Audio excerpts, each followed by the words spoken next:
और आज के चैनल में आपका सभी का स्वागत है।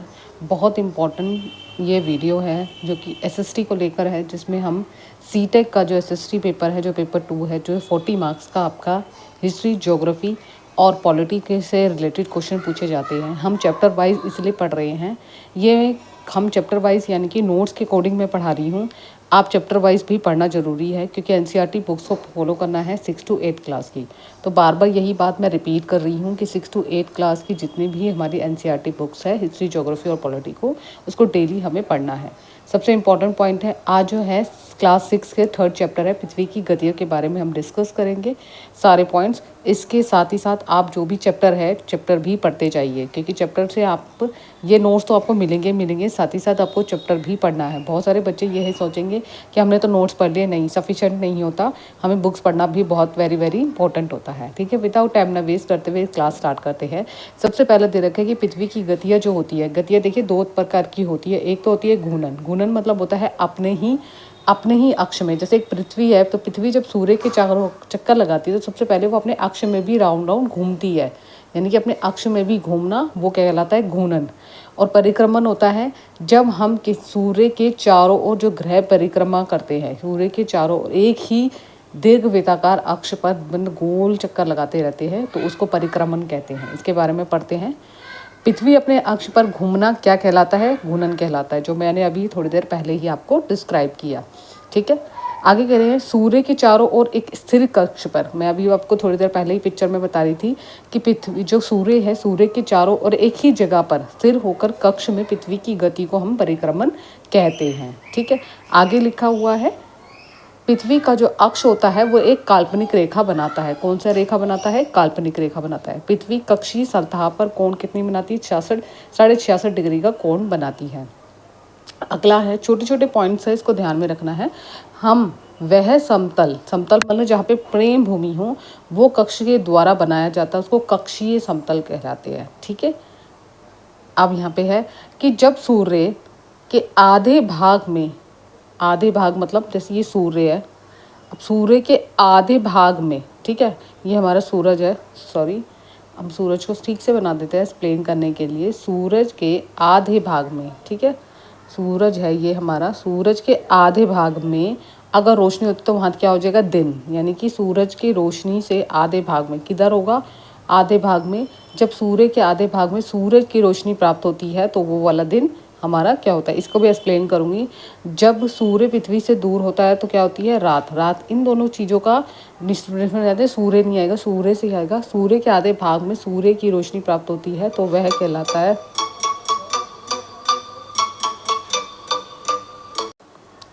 जब सूर्य पृथ्वी से दूर होता है तो रात होती है। यानी कि कहने का अभिप्राय है कि ये सूर्य है, ठीक है, सूर्य पृथ्वी घूमते चारों, जिस दिशा में चारों ओर घूमेगी, इस एंगल में घूमती है पृथ्वी, तो इस एंगल में जहाँ जहाँ अगर रोशनी पड़ेगी, जैसे अब सूर्य की रोशनी होगी, वहाँ पे क्या होगी? गर्मी ज़्यादा होगी। जहाँ जहाँ रोशनी नहीं होगी, वहाँ क्या होगा? अब ये तो मैं स्पीड में बता रही हूँ, बहुत स्लो चलती है पृथ्वी चारों ओर सूर्य के घूमने में। जो हमारे जो 24 घंटे के अंतराल में जो घूमती है, उसके अकॉर्डिंग मैं बता रही हूँ कि जितनी दूर होगी पृथ्वी, उतनी क्या होगी? रात होगी। ठीक है, ये कहने का अभिप्राय है। आगे देख, जब ग्लोब पर वह वृत्त जो दिन रात को विभाजित करता है, ग्लोब पता ही है, मैंने पिछले चैप्टर में आपको इजीली समझाया था कि पृथ्वी की तरह ही दो एक अक्षश होते हैं, ये सुई की तरह भांति बना दिए जाते हैं, और ये इस तरीके से सुई होती है, और ये ग्लोब होता है। ग्लोब इस तरीके से हम घुमा भी सकते हैं, आसानी से एक जगह से दूसरी जगह ले जाया भी जा सकता है, और इसके में जानकारी भी इकट्ठी मिल जाती है। तो इसको, इस भाग को हम कहते हैं प्रदीप्त, यानी कि एक दिन और रात को जो हमें विभाजित करता है। अगला है कि पृथ्वी पर अपने अक्ष पर एक चक्कर पूरा करने में कितना समय लगता है? पृथ्वी को एक अक्ष चक्कर करने में 24 घंटे का समय लगता है। ये वेरी इंपॉर्टेंट है, तो इसको ध्यान में रखना। घूर्णन के समय को, काल को हम क्या कहते हैं? पृथ्वी दिन भी कहते हैं। घूर्णन जब होता है जब पृथ्वी अपने अक्ष में, यानी सूर्य है, सूर्य जब घूमता है, सूर्य इसके अक्ष में घूमती है पृथ्वी इस तरीके से, तो ये जो टाइम होता है, ये जो समय होता है, उसको हम पृथ्वी दिन या दैनिक गति भी कहते हैं। ठीक है, ये समझाने का। दूसरा दैनिक गति के बारे में, यह पृथ्वी दिन की ओर क्या कहा जाता है? दैनिक गति कही जाती है। अब मैं यहाँ पे एक पिक्चर में भी आपको समझा देती हूँ। पृथ्वी का जो समकक्षीय तम आया था ना, कक्षीय समतल आया था। ये विषुवत रेखा है, जिस तरीके से मैंने आपको पिछली क्लास में भी बताया था। ये कर्क रेखा है 23.5 डिग्री, मकर रेखा 23.5 डिग्री, ठीक है। इस दोनों को मिलाकर ही देखिए, यहाँ पे एक और बताया था मैंने, जिसमें बोला था उत्तरी गोलार्ध बोला था, जिसमें हमें 23.5 और 66 मिला के दोनों को के जो समकक्ष होते हैं, यानी कि पृथ्वी के जो कक्ष की बात हो रही है वो ये इस तरीके से, जो ये कक्ष है यानी कि ये सीधी रेखा जो खींची गई है, इसको पृथ्वी की कक्षीय समतल कहते हैं, ठीक है। ये दक्षिण ध्रुव से उत्तर ध्रुव आपको मैंने एक्सप्लेन कर दिया था। इसी तरीके से यहाँ पे कक्ष जो होता है, कक्षीय समतल होता है, जहाँ पे प्लेन जगह होती है, ठीक है। आगे कह रहे हैं पृथ्वी घूर्णन ना करे। अगर पृथ्वी घूमे ना तो क्या होता है, सूर्य की तरफ वाले भाग में, पृथ्वी के भाग में हमेशा दिन रहेगा, जिसमें गर्मी रहेगी। मैंने आपको एक्सप्लेन करा था थोड़ी देर पहले ही। अगर दूसरी गति, अब अगला है पृथ्वी की दूसरी गति, जो सूर्य के चारों ओर कक्ष में परिक्रमण गति है, उसको हम परिक्रमण कहते हैं। पृथ्वी एक वर्ष में सूर्य का चक्कर लगाने में 365 यानी कि 365 चौथाई हिस्सा ही जो हमारा चक्कर लगाने में लगता है। आगे पढ़ते हैं। आगे लिखे, हम लोग एक वर्ष में कितना दिन मानते हैं, 365 दिन मानते हैं। हम लोग एक वर्ष में कितने घंटे नहीं जोड़ते हैं, 6 घंटे को नहीं जोड़ते हैं। यही 6 घंटे आगे जाके एक दिन में 24 घंटे बनते हैं। इससे अतिरिक्त दिन जिसको हम बोलते हैं 29वें के 4 साल बाद आता है, 29 में एक दिन और बढ़ जाता है, जो 29 दिन होता है, जिसको हम लीप ईयर वर्ष कहते हैं। तो इसके बारे में मैंने आपको यही एक्सप्लेन किया था इस पे पिछली वीडियो में भी थोड़ा बहुत, जिसको हम लीप ईयर वर्ष कहते हैं। 366 दिन हो जाते हैं, एक दिन बढ़ जाता है, जिसमें लीप ईयर वर्ष होता है। अब आगे देखिए क्या कह रहे हैं। पृथ्वी जो है वो सूर्य के किस पथ पर चक्कर लगाती है, दीर्घवृत्ताकार चक्कर लगाती है। यहाँ पे लिखा नहीं गया है, तो दीर्घवृत्ताकार होता है, जिसको हम कहा जाता है दीर्घवृत्ताकार। आगे देखिए, पृथ्वी सूर्य के कक्ष में एक ही दिशा पर झुकी रहती है। आपको ये पृथ्वी है, तो पृथ्वी की जो दिशा है वो इसी दिशा में झुकी रहती है, तो इसी दिन को हम कहते हैं, ठीक है। याद रखने पॉइंट 21 जून, अब ये वेरी वेरी इंपॉर्टेंट है, इसको समझने की ज़रूरत है, ठीक है। 21 जून को उत्तरी गोलार्ध में सूर्य की तरफ झुका हुआ होता है। 21 जून को उत्तरी गोलार्ध में सूर्य की तरफ झुका होता है। क्या झुका होता है, ये सूर्य है, ये पृथ्वी है, ठीक है। अब ये जो झुकाव है वो इस तरीके से होगा पृथ्वी की साइड से, ठीक है।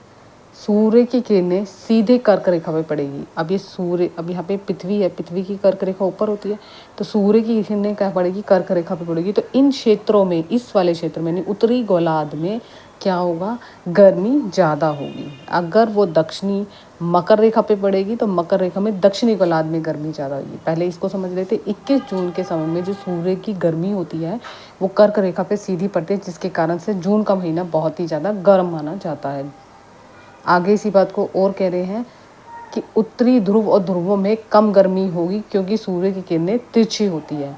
अब यहाँ उत्तरी ध्रुव कह रहे हैं, देखिए ये सूर्य है, ये पृथ्वी है। फिर समझा देती हूँ, ये कर्क रेखा है, ये टॉप पर जो योगी ना, ये सिर्फ कर्क रेखा की बात कर रहे हैं, इस हिस्से की बात कर रहे हैं। कर्क रेखा और विषुवत रेखा के बीच का जो हिस्सा है उसकी बात कर रहे हैं कि सूर्य की किरणें अगर पड़ेगी इस तरीके से तो यहाँ पे गर्मी ज़्यादा आएगी, लेकिन इतने वाले भाग में गर्मी नहीं होगी। तो याद रखना इस चीज़ को, कभी आप इस चीज़ कंसेप्ट को समझना है, ठीक है। आगे देख, सूर्य उत्तर ध्रुव की तरफ झुका हुआ होता है तथा उत्तर ध्रुव रेखा के बाद वाले हिस्सों में लगभग 6 महीने तक दिन रहता है, क्योंकि गर्मी रहती है तो दिन का समय रहता है।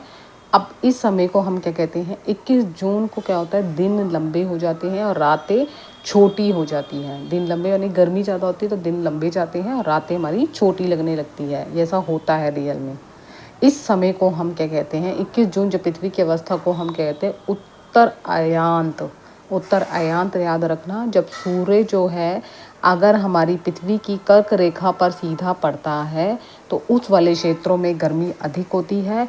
21 जून के बाद इन क्षेत्रों के जो बाद वाले जो क्षेत्र होते हैं, जिसको हम उत्तर ध्रुव कहते हैं या ध्रुव कहते हैं, ध्रुवित, इन क्षेत्रों में गर्मी इतनी नहीं होती, क्योंकि सूर्य की किरणें इसकी तरफ झुकाव नहीं होता। और 21 जून की अवस्था को हम उत्तर अयांत कहते हैं। तो सारा बता दिया आपको। अब आता है 22 जून के बारे में। 22 जून को क्या होता है, 22 दिसंबर को दक्षिण ध्रुव के सूर्य की तरफ झुका हुआ होता है।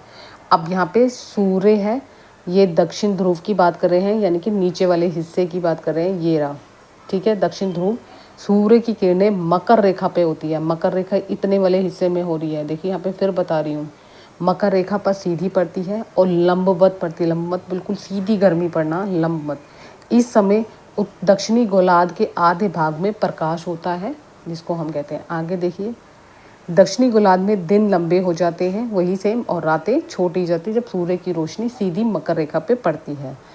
अब यहाँ पे कह रहे हैं और पॉइंट बता रहे हैं, ये तो हमने समझ लिया कि उसको कहते हैं हम दक्षिणी आयांत, ठीक है। लंबवत पड़ती है मकर रेखा पे। सूर्य की किरणें विषुवत रेखा पर सीधी पड़ती है, यानी कि सूर्य है, ये सूर्य है और ये पृथ्वी है। अगर यहाँ पे विषुवत रेखा पे सीधी पड़ेगी सूर्य की किरणें, तो यहाँ पे 21 मार्च से 23 मार्च के सितंबर को हम कहते हैं, 21 मार्च और 23 सितंबर को विषुवत रेखा पर सीधी कब पड़ती है, 21 मार्च से लेकर 23 सितंबर तक के बीच को। 21 मार्च से 23 सितंबर के बीच की एक और घटना है, इसको ध्यान रखना है।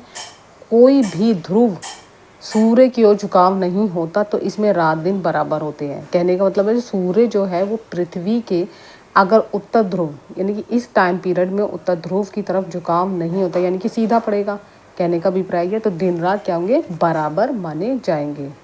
अब कह रहे हैं 23 सितंबर को उत्तरी गोलार्ध में कैसी ऋतु होती है, शरद ऋतु होती है। 23 सितंबर को उत्तरी गोलार्ध में शरद ऋतु होती है। 23 सितंबर को दक्षिणी गोलार्ध में कैसी ऋतु होती है, वसंत ऋतु।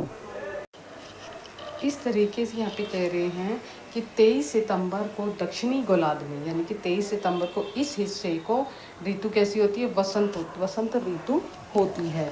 अब ये सूर्य की किरणों के कारण ही होती है, मैं बताऊंगी, आपको एक्सप्लेन करूंगी, ठीक है। 21 मार्च को उत्तरी गोलार्ध में कैसी ऋतु होती है, वसंत ऋतु। ये उल्टा होता है, जब आप ऊपर देखोगे 23 सितंबर को शरद ऋतु, 23 सितंबर को यहाँ पे देखिए, 23 सितंबर को उत्तरी गोलार्ध में शरद ऋतु, 23 सितंबर को दक्षिणी गोलार्ध में वसंत ऋतु, और 21 मार्च को उत्तरी गोलार्ध में आपकी वसंत ऋतु, और 21 मार्च को दक्षिणी गोलार्ध में शरद ऋतु। उल्टा होता है यहाँ पे, ठीक है।